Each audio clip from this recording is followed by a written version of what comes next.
Good morning, Bucknutters. It is Thursday, August the 22nd, 2024. I am Dan Rubin. This is the Bucknuts Morning 5 and change. Am I out of breath? A little bit. My dog, my family left me. So I am on with the dog. If you hear him or see him, we'll deal with it. First, I got to let you know what's going on today. Got Mark Porter and Bill Kurelic here to put recruiting in focus. We're going to talk a lot about the beginning of the high school football season and guys they are focused on. Excuse me. But first, joy mode. I think I speak for most men when I say we want to have better sex, and for the sake of our partner, we may need to have better sex. The issue? Over-the-counter pills contain unregulated chemicals, suggest unsafe doses, and include the risk of other health problems. That's why we've partnered with our friends over at Joy Mode. All natural and science-backed supplements dedicated to helping men perform better across their core functions. Their trademark product, the Sexual Performance Booster, is every man's solution for increased blood flow, firmness, stamina, and performance. Go to tryjoymode.com/Bucknuts and get 20% off with code Bucknuts at checkout. That's 20% off and free shipping with code Bucknuts at tryjoymode.com/Bucknuts. Great sex solved naturally. All right. I have a dog on my lap, which is why I'm not quite as nimble, and I apologize for being late. Blame the dog. Want to say hi, Brad? This is Brad. Pretty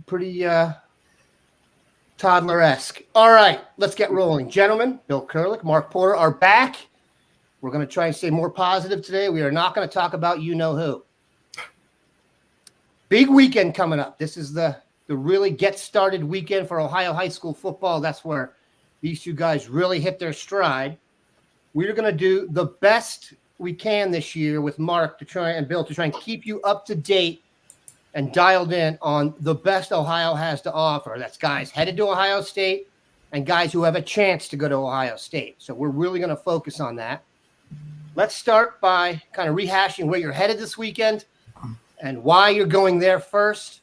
And then we'll take it from there. Mark, we usually start with the dean today. As we enter your wheelhouse, you lead off. Yeah, tonight I actually start off with a freshman game for my own son, so that'll be my kickoff around 5 o'clock. And then I'm going to head over to Ursuline High School, or what YSU is where they're going to play their home game versus Walsh Jesuit. So that'll be a pretty big game. There's some prospects on both teams. There's a nice tall receiver for Walsh Jesuit.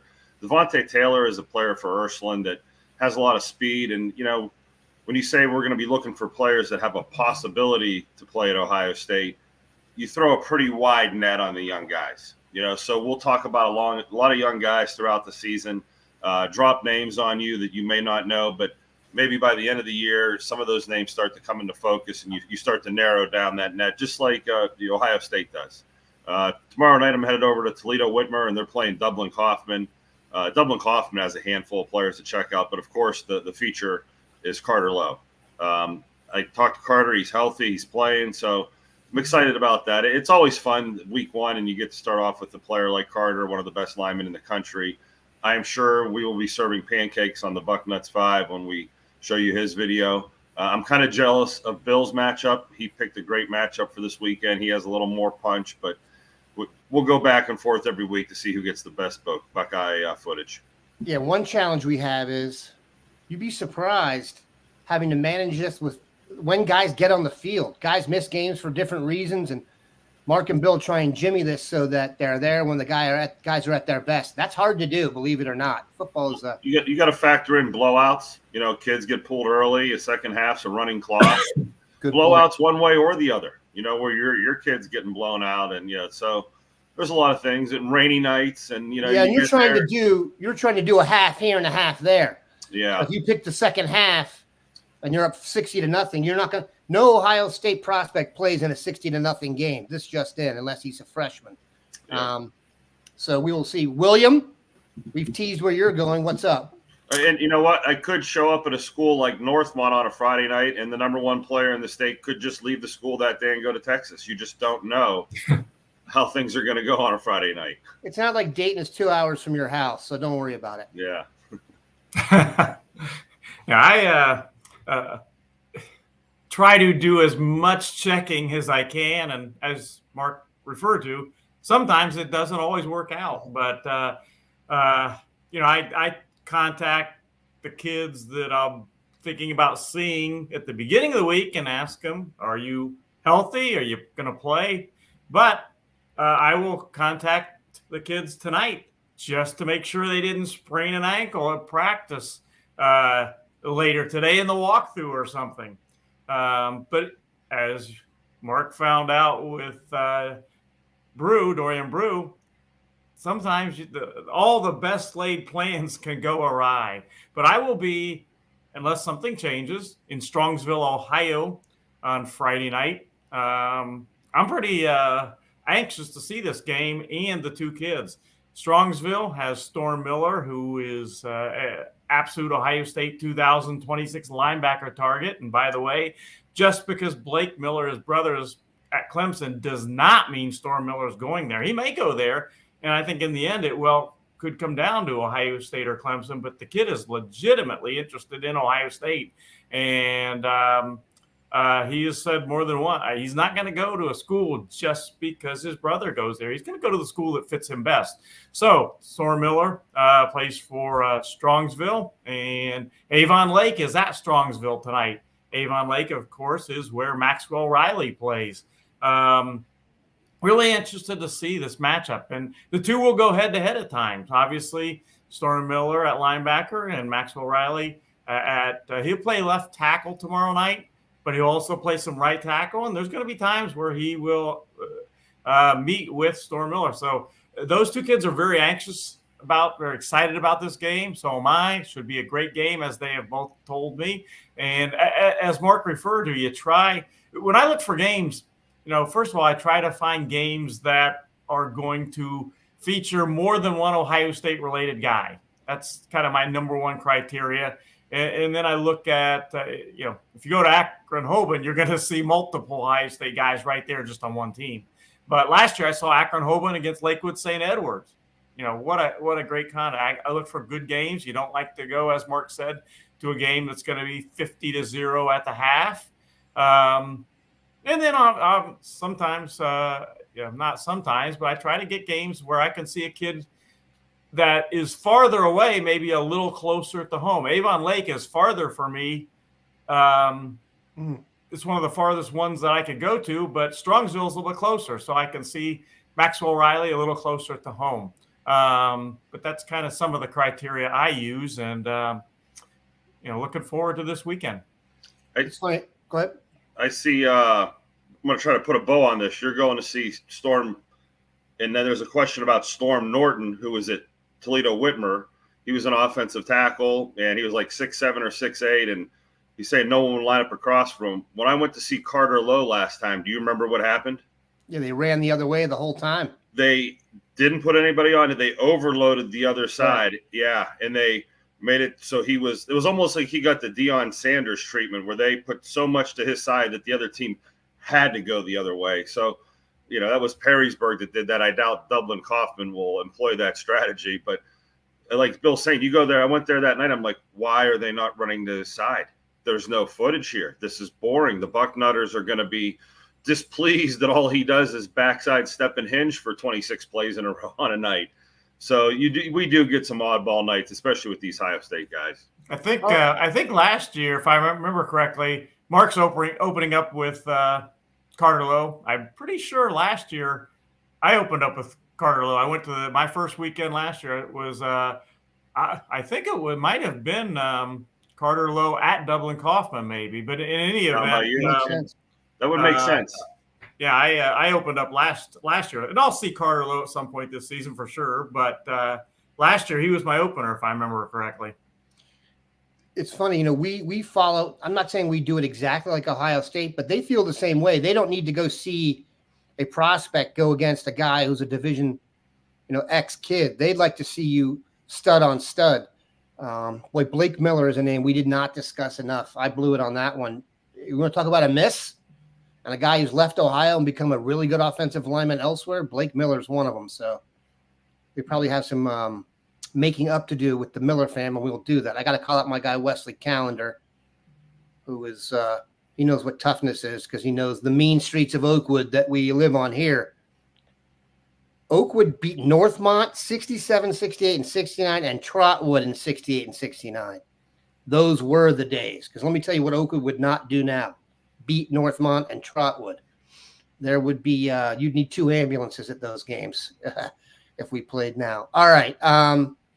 Let's get to some questions. And Dee brought up the one everyone's going to want to talk about, Bill. Naeem Offord, defensive back from Alabama, committed to Ohio State, very highly ranked, is going to visit Oregon for the Oregon-Ohio State game and wear Oregon gear. Is that true, Bill? That's a little bit goofy. That said, nothing I hear in recruiting these days is goofy enough for me not to believe it. Where do we come down on this in terms of factual accuracy and then kind of your impression of it? And then, Mark, we'll get you on there. Well, it wouldn't be the first time. I remember, at least 5 years ago, probably more, an Ohio State commitment showed up at the Ohio State game. He was an Ohio State commitment, showed up at the Ohio State game wearing the garb of the team that he had most considered before committing to Ohio State. And obviously, as you might imagine, I'm not going to name names, but obviously, as you might imagine, Ohio State was not too happy about that. So stuff does happen, so to speak. We've talked about this before. We've talked about Naeem Offord visiting other schools. He made official visits to other schools in June. He also went back to Auburn for their, I think they call it their Big Cat event, whatever their end of July event is for that event.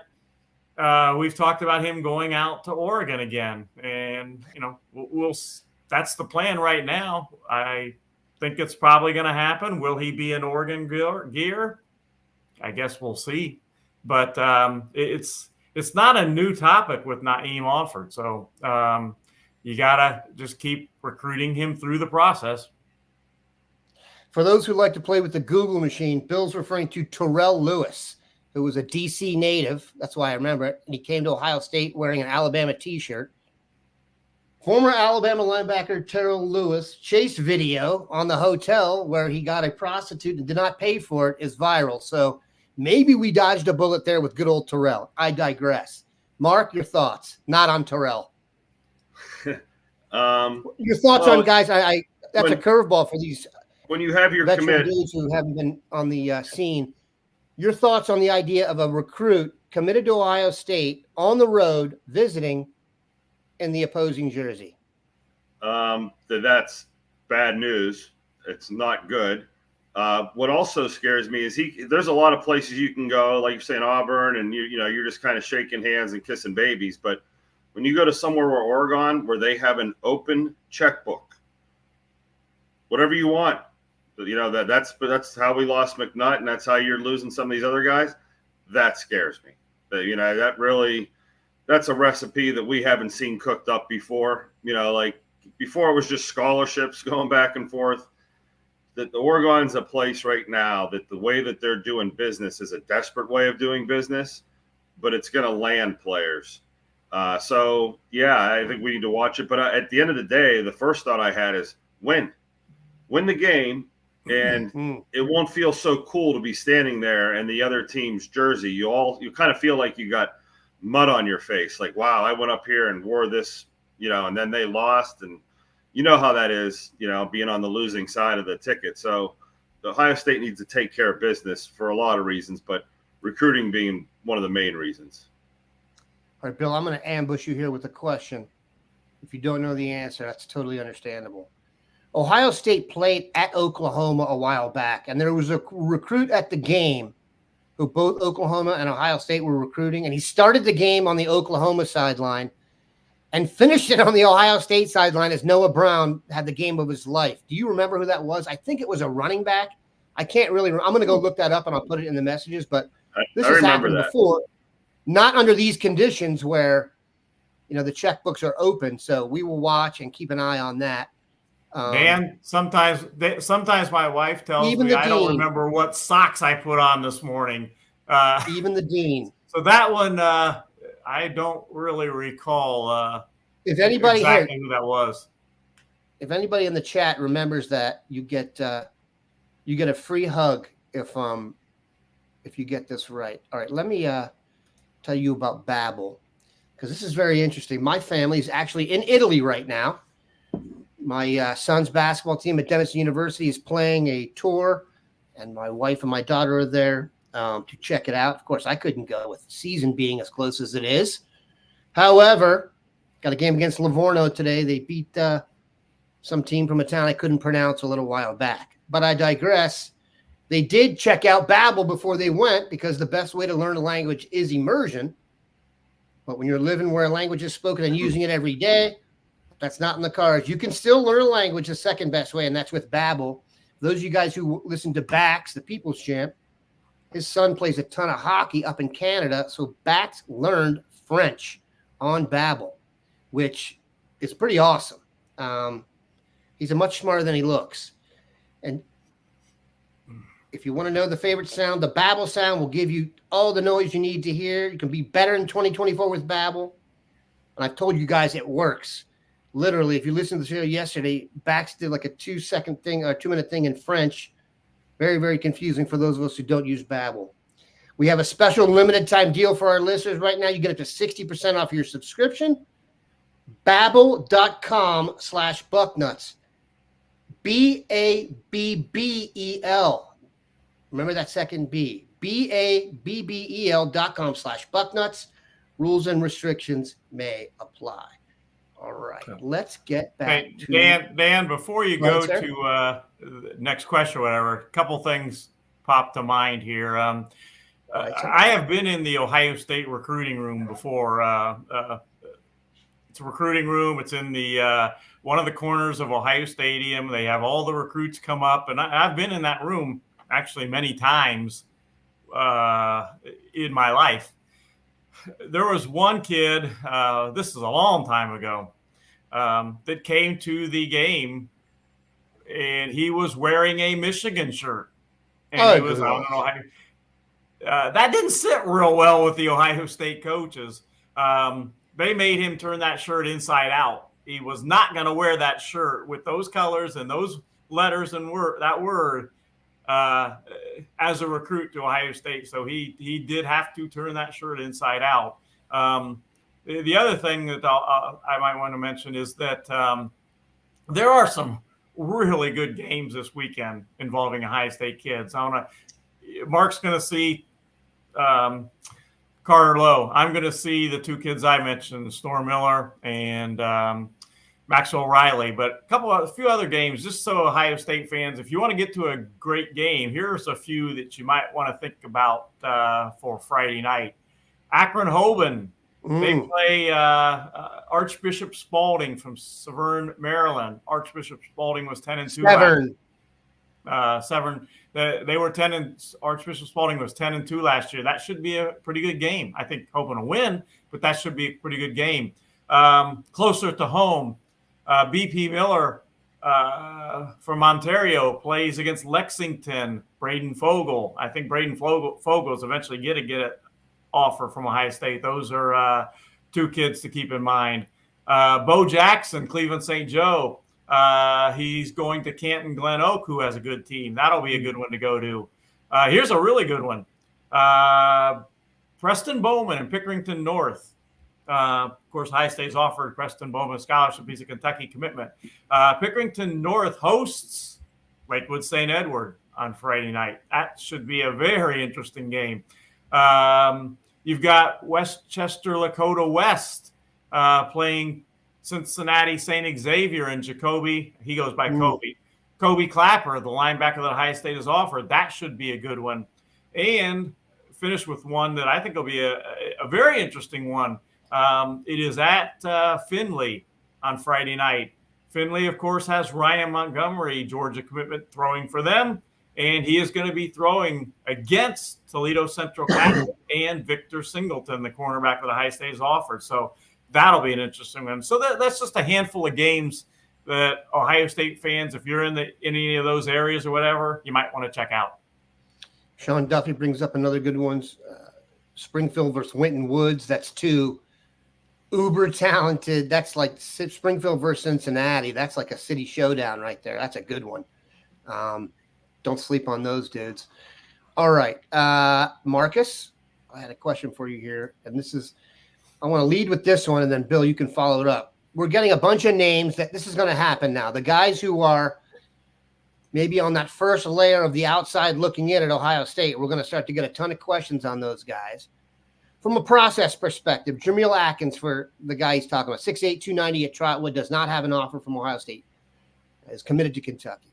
How many games do you think Ohio State needs to see on tape before they revisit this? Because I know that they have their kind of decisions made, and then the news round of tape will come after 3-4 weeks, and they have to reconsider, or, it's just kind of a way to keep the process rolling. Your thoughts on the amount of time for that? Is that something you think Ohio State does routinely? Just about how guys who are on the outside looking in but close, what they can do early on in their senior year to kind of get over the hump. Yeah, I don't like to guarantee things, but I can say that there is a short list of 2025 seniors in Ohio that the first game of the year will be looked at, the second game of the year will be looked at, and it's usually the third game of the year. Sometimes it only takes one game to see the change or notice the difference. Jameel Atkins is a great case study for this type of situation. The basketball player, enormous. You looked at him at the Ohio State camp this summer, and he's maybe one of the biggest, longest kids that showed up there. His tape from his junior year is borderline terrible.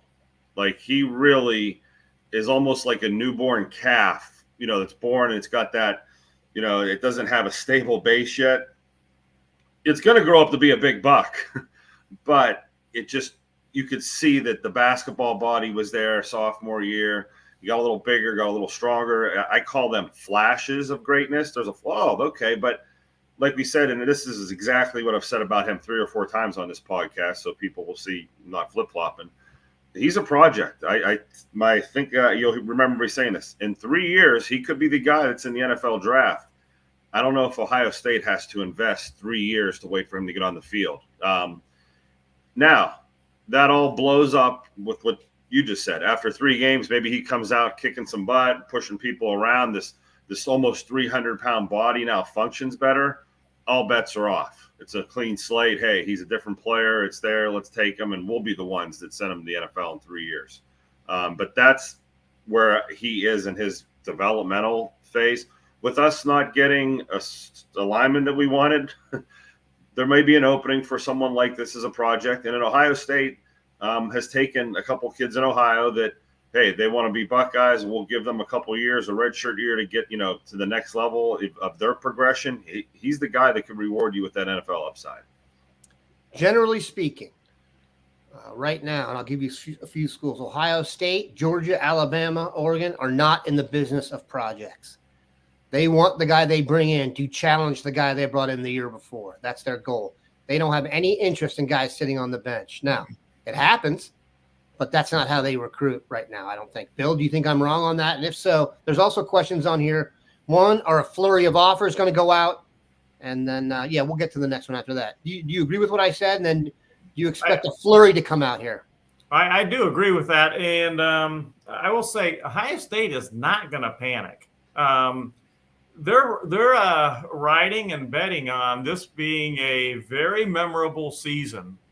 And that if Ohio State is rolling along and national championship headed to that and all that, things are going great.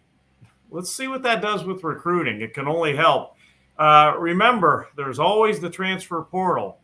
And by that time, Ohio State will have a pretty good idea of the field, of where exactly this season is going. Is it a national championship season? And there's a lot of time for flips as the season goes on, and there's the portal. Don't expect them to panic and start reaching for guys that aren't Ohio State level guys. And I would say this, we need to also, and I need to do this too. Like, I used to have a thing where if a guy had transferred, I wouldn't want to draft him. I'm like, oh, I don't want this guy because you got that's done with. I wish that was that easy marker on there that you could weigh dudes out with, but you can't do that anymore because I still want Quinshon Judkins, let me tell you. And also, we have to be realistic at Ohio State and realize we use the transfer portal and we use it well. So the idea that it's not going to be a factor going forward or that's somewhat of a disappointment going forward, I just don't think is accurate anymore. Look at the transfers, Ohio State. First of all, Justin Fields was a transfer. He did fine. Trey Sermon was a transfer. Pretty good. Look at the transfers they got. Caleb Downs, Seth McLaughlin, Quinshon Judkins, those are ridiculous transfers. If they go into the transfer portal this next cycle and do what they did in this past cycle, that would be staggering. So the idea that the transfer portal is a failure, looking to it, I think we just got to adjust our mentality there because look what it's done for them. They've done an incredible job in the portal. Incredible. And that includes the offensive line. 2 out of the 5 starters are going to be from the portal this year. No doubt. And, you know, a lot of people are talking, and I don't disagree, that, Josh Simmons could be a high NFL draft choice. And I think Seth McLaughlin he's going to be a really good center for Ohio State. I'll predict that right now. Look, my preference would be to get Brandon Baker and Colorado's guy Seaton and then David Sanders. But if Josh Simmons is really, really good and does go in the first round, Fry can go onto the market and say, look, we took a 3-star right tackle from San Diego State, brought him to Ohio State, and in 2 years, he's a left tackle and a first-round draft pick. All that matters is the results. That won't be maybe as clean as going and getting a guy that Mark thinks is the next, left tackle of the future, but the results are results. And Simmons, to be fair, is better than I thought he would be. I thought that was a little bit desperate at the time, and he turned out to be invaluable. All right, let's see what other questions we have here. There's a lot of vibe here about parents making the decisions for guys. All right, Mark. Ryan Snyder says, keep an eye on 2025 Toledo safety commit from Hilliard Bradley, Terrace Dudley. Is he a guy you think can make the leap? He's a guy to keep an eye on. And I just redid my report in the last couple of days. And he's a guy that I had in that middle echelon of players with a pretty high grade. Then when I was going back through it, I was like, oh, Toledo kind of stole one there. I think they got a really good player. I thought he was a Big Ten type. Really, I mean, Ohio State may have a short list of 50 kids. The top 50 kids in Ohio, even if they're committed to other schools, I think you give them a second look. And Ohio State has the resources and the recruiting gurus to, turn over all those stones again and make sure no one guys, this game of like trying to nail it on a 16-year-old and getting an early offer, an early commitment is not the way it's done. I mean, getting as much information as possible. I'd be a proponent of saying, hey, guys, if you could get an 18-year-old evaluation instead of a 16-year-old evaluated, you're going to do better. And that's why the process, and I'm going off on a rant here, is so screwed up, is we're trying to make calls on 16-year-olds and 15-year-olds, and we should be making them on 17, 18, 19-year-olds with more information. So that's why there's such a hit and miss. They're variable, and NFL players pop up from the MAC left and right. It's really tough, and the pressure is to go get those young guys when they're young. So I know that was a little bit off the There's a couple of kudos to people behind the scenes. Mark Pantoni, everybody knows, does a great job. He's as good as it gets.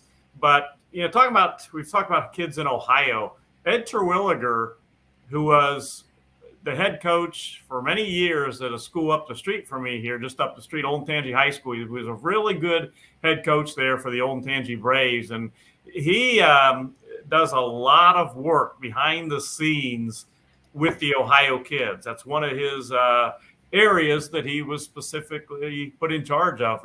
the Ohio kids. Ed Terwilliger does a really good job with the Ohio kids and working with behind the scenes.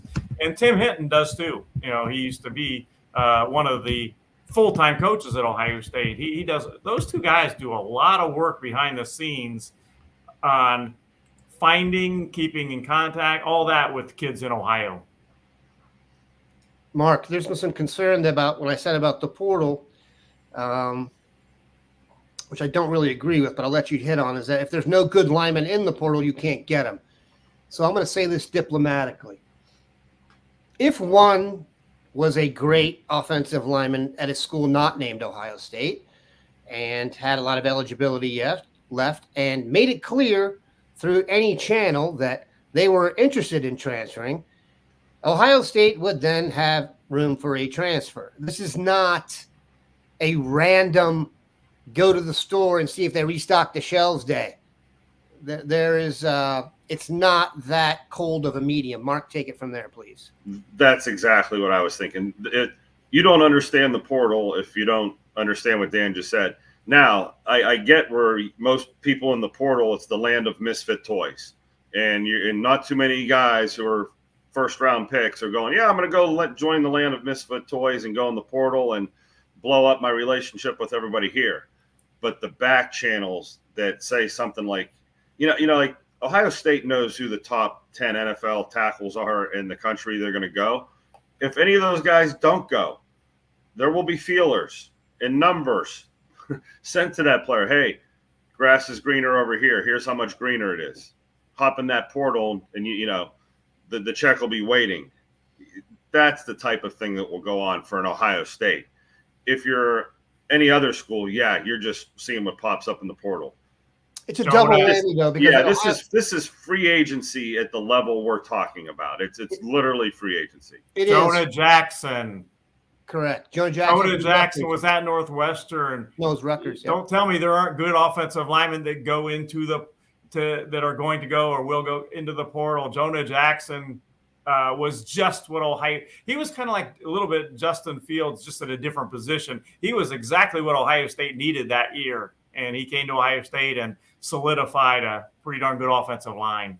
And he just got his second contract in the league. So what I'm saying is Ohio State's a double whammy.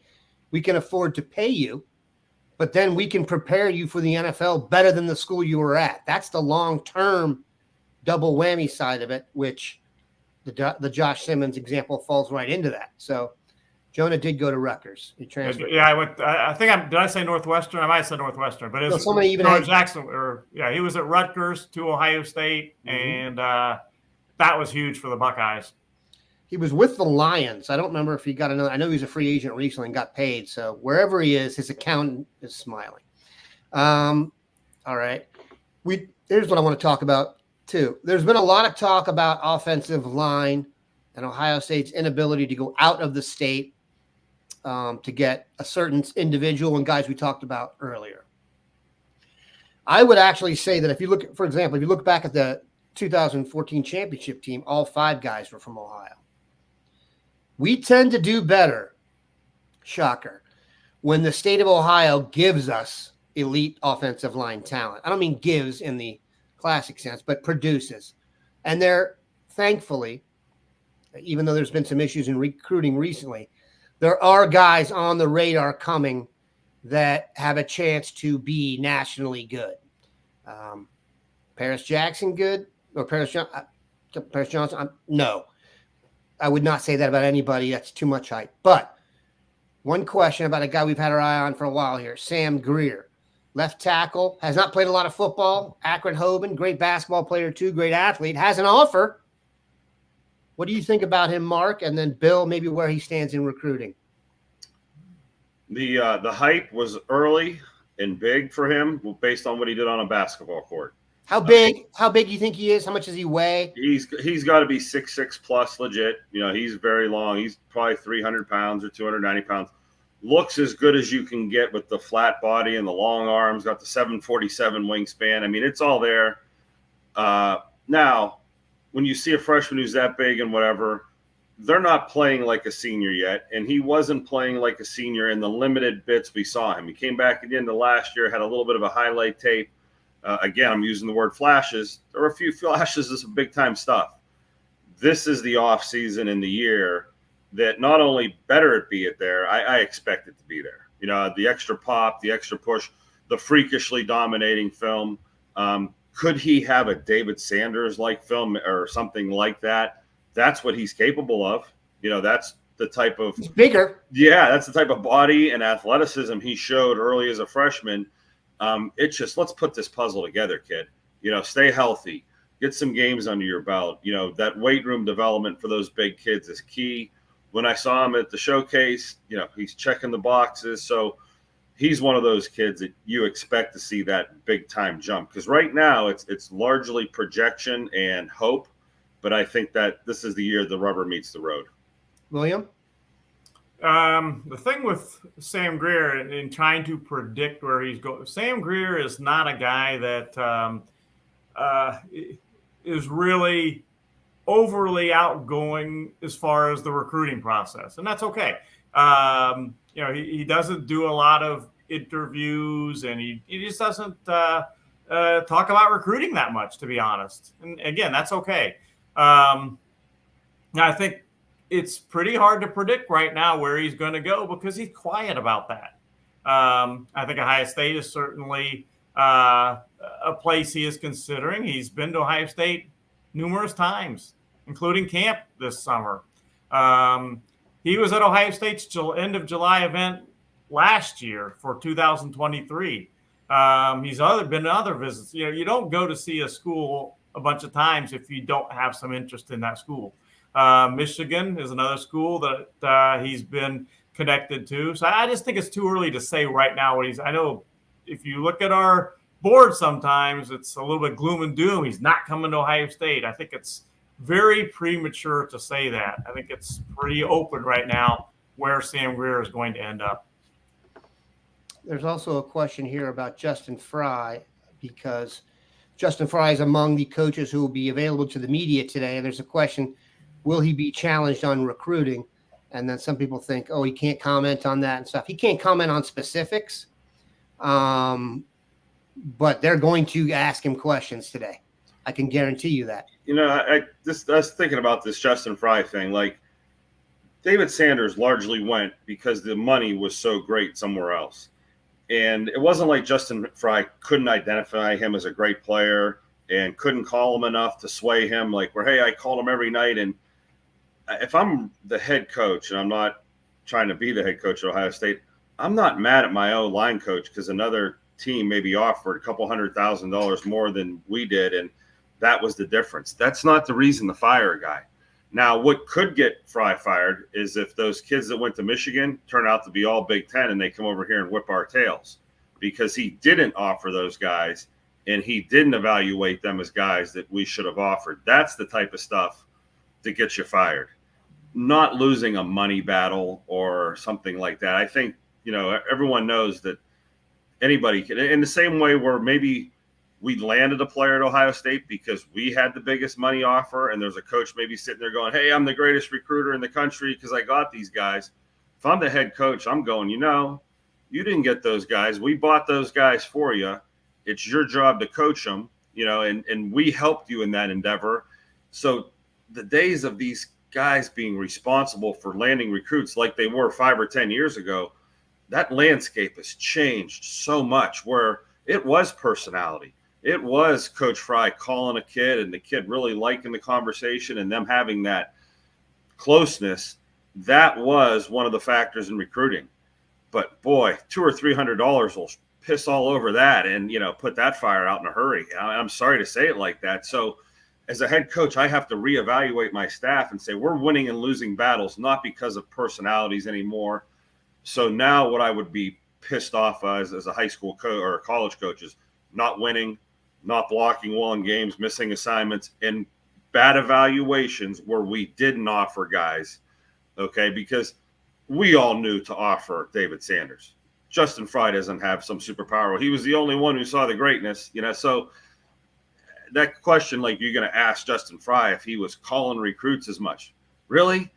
I mean, it like some guy put in there earlier about a girl, you know, you got your girlfriend and then she meets some guy who's got a $5 million trust fund. your relationship is toast, buddy. She's going with the guy with the $5 million, and it's nothing against you. So I'm not trying to defend Fry, but I think the question, like the poster wanted to say about, hey, this is something where he's not recruiting them hard enough. That's tough stuff. That's tough skating to make that judgment right now. You talk about factors, and I said this on our podcast on Tuesday. I listed a number of factors of why kids go to school, and NIL is way, way, way up there. It is. I had a college coach, I won't say what school, a few years ago tell me that the reason that he isn't getting guys as well as another position coach at that school is getting guys is because that position coach is getting all the money. The head coach thinks that position is most important, so he's giving that coach, the assistant coach, all the money. Whereas I'm not getting a lot of money, and it's really hard for me, this coach said, to get a lot of guys because I am not being given the money. And that's kind of where it is in a lot of cases. Yeah. Dan said it at the podcast Tuesday. The most valuable positions in the NFL are corner, quarterback, left tackle, pass rusher. Hey, if you're coaching one of those positions, guess what? You're probably going to get a bigger allocation of NIL money because now if you're coaching linebackers, a dime a dozen position, or sometimes running back can be considered, a rotational position where we can use 2 or 3 running back by committee. Well, we don't need to buy those guys. That's where we're going to budget lower, and you might not get these high-profile 5-stars. So, yeah, I think we're in a whole new – and I think we've patting ourselves on the back. We've done a pretty good job of cutting this edge, and what are these new factors we need to be putting our money behind instead of the old factors of recruiting? I mean, used to be nicest weight room, used to be nicest locker room. I mean, used to be education. Remember when it was education? I mean, what? Yeah. School first, football second. Remember that whole thing? So here's one thing we're also facing. Ohio State recruits at a level that you may come up against a school that decides the guy you're going after that you have rated highly, they have to get him. They're not going to get 6 5-stars in the class. They're not going to get 12 4-stars in the class. They're going to put X dollars in the one guy or 2 guys they really think they can get. You can apply that to David Sanders if you feel the need to do so. I do think that. And I said a long time, and I meant this, I did not think that the NIL would be the determining factor. It turns out I think I was wrong. And I do think the information I was getting from people, they thought it was accurate. But I'll say this again. These are uncharted waters. The numbers are getting higher than they've ever been. Now, there's going to be a elastic effect of that over the next few years. I'm telling you, guys who come to your school, highly recruited for a ton of money that play poorly, are going to get crushed in the press and crushed by the fan base more than usual. We can be a little tough on kids at Bucknuts. When we didn't think they were getting $1 million. Now, when they get $1 million for literally never playing a college play, okay, it's not like looking for college for the pros where you're actually seeing guys go up against their peers all the time. The guys that are coming to Ohio State rarely face a peer in high school. Now, you get to see them in camps and stuff like that, but it's a crapshoot, man. What's the hit rate on Bill? You would know this better than me. I mean, what's the hit rate on recruits? It's not 100%. And I'll tell you this: all the NIL checks better clear. So there's an opposite. There's a gnashing of the gears there. If your bills are coming in and you're getting paid 100% and not giving 100%, and you're not, I'm telling you, it's going to change. So I think they're all kind of getting it worked out. Like Mark said about how they're doing. They've just taken the NFL model. Is that even the best model? We don't even know yet. How do we know? It's been 2 years. So let's sit back and relax on that for one extent. And also, let's also just judge it by the results. We can't be, yes, we didn't get David Sanders. Go look at the top 25 and 24/7 Sports. You're going to see the Ohio State logo up there more than any other logo. So we got to put it in context. All right. Last question. Who will get it? Too bad we don't play Tennessee. You're speaking my language. brass tacks, Dietra. My experience coaching big boys, they are the epitome of mama's boys. Virtually all them Southern 300-pounders do not want to leave too far from mama. I ain't mad at them. It's just the reality. I've never heard that. Let me say something. People don't sometimes take into account enough the advantages recruiting-wise that Georgia and Alabama, as our school, there are just more players in the South than there are in the Midwest. That is a huge advantage. And I go back to the thing I've said for a long, long time. The farther you get from home, generally speaking, the harder it is to recruit. And Alabama and Georgia, Florida State, they got a whole lot more guys to recruit from than Ohio State and Notre Dame, for instance, do. This, of course, the voice of reason shines through once again. I'll read Dietrich Sanchez. You're saying exactly what my husband, Daniel, has said and posted. He believes that many boys are mama's boys. There's nothing wrong with that. But get off my lap and go be great. I'm a flight away. Here's what I've never understood about this when it comes to Ohio State. We agree, don't we, that every guy that comes to Ohio State, his goal is what? Play in the NFL. Play in the NFL. Go tell Jim Harbaugh or, Mike McCarthy for that matter. You're like, nah, I'm not interested. It's too far away from my mama. It's too cold. You have no control over that, man. I've never understood that. If you're in the business of being a pro, by the way, playing at one of these schools, you're basically playing pro sports anyway. You're not going there to be a regular student, dude. You're not going there to try out a new parka or go sunbathing. They got you. You work for the school now, especially if you're getting paid. So I don't get that one at all. All right, we'll finish. Guys, rehash everybody. If they want to come meet the great Bill Kurelic or bother the wonderful Mark Porter, where will they go this weekend, Bill? One more time. You forgot to say Mark Porter, the Grand Poobah. I know. I apologize. Unless something changes, Porter. I'll be contacting Storm Miller again tonight. I'll be contacting Maxwell Riley again tonight, just to make sure they didn't sprain an ankle in the walkthrough today or whatever, to make sure they're playing. But as things stand right now, I am fully planning to go see Avon Lake at Strongsville and see Storm Miller against Maxwell Riley on Friday night. Bill, I lied. Mika's going to have a conniption if I don't have this question answered. Jamarcus Weiss, Sincere Johnson, and Peyton Cook should get offers. Love them all. Thoughts? I think they're potential offers, certainly, but it hasn't happened yet. I guess I wouldn't be surprised, shocked that is, if any one of those three or two got an offer from Ohio State. But we'll see. We're starting the season now, and Ohio State is going to be looking at those game tapes from the first few games of the season, and those are guys that they'll look at.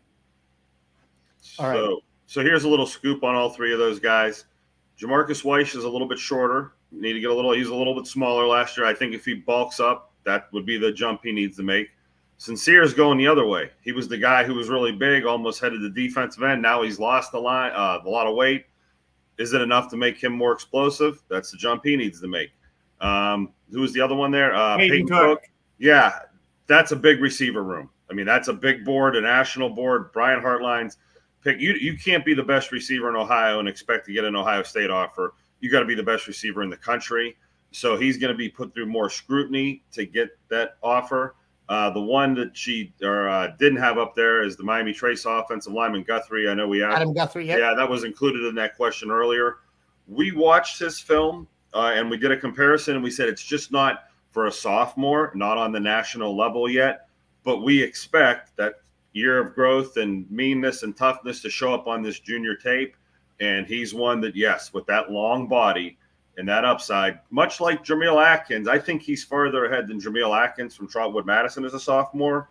But much like he's doing, there's some makeup time. And if he makes it up, and I will be at Miami Trace in the next month or so to kind of figure this out for myself, but that's the jump piece. So there's jumps all four of those players had to make. Bill said it. 3 games from now, we'll know if there's a flurry of offers going out to these Ohio kids. And Peyton Cook, I will say, some college coaches are starting to think, talk, look, bring up the possibility of defensive back too. I was just going to say, I was Cook. mouthing that term, defensive back. He should do that. If you want to play at Ohio State, you got a much better chance of getting there as defensive back. That's just a fact. All right, 2 things I'm going to finish with here. Doug Shepard tried finding the player that changed sideline at the Oklahoma game when we were there with Noah Brown. I will find that and put it in the thread. I apologize for bringing up such an obscure deal. Secondly, you see on the screen there, Brandon Nichols. Fairmont plays Alter tonight. One good thing about this show is I can highlight people that I know. So Fairmont Alter is the town over from me, Kettering. They actually share a stadium, believe it or not, Roush Stadium. There will be 8,000 people at that game tonight. And if anyone knows anything, that's a huge game around here. Note the date. It's Thursday night. They play it. Everyone gets to go. There will be tailgating there that it's like Texas or Georgia level tailgating. Yep. People rent the houses across the street's front yards. I'm not lying. That line the stadium, and they get after it, and they all grew up together and don't like each other. Now, I will say this. Fairmont's quarterback, and they run basically a glorified option, is Brock Baker, and he is a stud. He is a teammate of my son's from basketball coming up, and there's an article. He's mentioned in the article in Dayton Daily News today. He's one of those quarterbacks who's playing in a running system that needs a Division I team to give him a shot, because Brock Baker is the truth. Mark, did you want to say something? Bill and I covered this game when C.J. Hicks was playing in it a couple of years ago, first game of the year, and I vividly remember parking miles away. Like, I think I walked in a few minutes late, and Bill's like, I thought you weren't going to make it. And I was like, yeah, I don't know if I'm going to make it back to my car. I don't know how to get there. There's no point in going. Yeah. If you don't have a hookup. I saw that on tonight's schedule. I'm like, wow, that's a great. And I'm like, no. And there's no way I'm fighting that traffic to go do that again. And let me just say this. It happens every time my family goes out of town and I stay. The weather in Dayton, as Mr. Bucknuts said, if the weather was like this all the time, we'd have 800,000 people living here. This just in. We do not have 800,000 people living here. 74, no humidity. It is going to, and Roush Stadium is very cool. If you want to see a good football game and catch the buzz of, get yourself prepped for an Ohio State game on a smaller level, we will do that. Brad does not have to go potty. I would never let that happen. All right. Somebody said they love your dog. Oh, there it is. Oh, Dan. come on. I apologize. So this will be Brad's last appearance here, because I'll have family members here. Brad is a Havanese, and he is a pistol, man. I'll tell you that. So, hey, Braddy, what's up, man? Huh. There you go. We got his attention. So I don't know how you guys parent, but we are the parents that are we kind of like the rascals.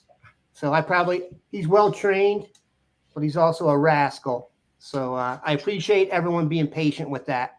My golden retriever's laying right outside the door. He wants airtime next week.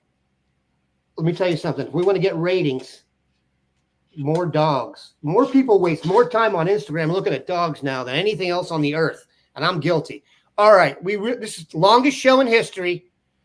Dogs, other stuff. Really appreciate it. Make sure you follow these guys. So Bill's going to start having great recruiting updates now, because guys are in action. Things are going to start to change. Keep in mind, guys have gotten better, bigger, stronger, faster. Mark's going to have every Monday or Tuesday the best wrap-up you can get. We appreciate everybody stopping by. It's football season. Have a good one. Bucknutters.